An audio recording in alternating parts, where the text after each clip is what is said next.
తాగుపోతుంటున్నారా అక్క అక్క ఏంట్రా ఈ దారుణం? ఇంత చిన్న వయసులో ఇలా జరిగిందేంట్రా? మామ అని పిలిచి ప్రతిరోజు నా కళ్ళ పెట్టేదానివి కదే, ఇలా అన్యాయంగా చచ్చిపోయావు కదేమా. ఓరి దేవుడా, నా ప్రాణం తీసుకున్న కోడల ప్రాణం ఇచ్చేయి దేవుడా దేవుడా. చెల్లెమ్మా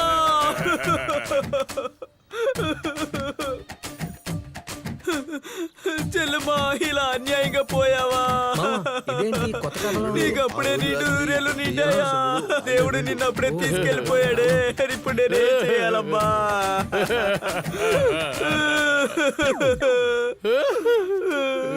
గురూజీ నేర్పిన విద్యని ఇక్కడ ఆడి చూద్దాం. వయసైన కాలంలో ఎందుకు మామ ఏడుస్తున్నావు? ఆరోగ్యం పాడు చేసుకోవద్దు, మీరు ఏడవద్దు, పర్లా చూసుకుందాం.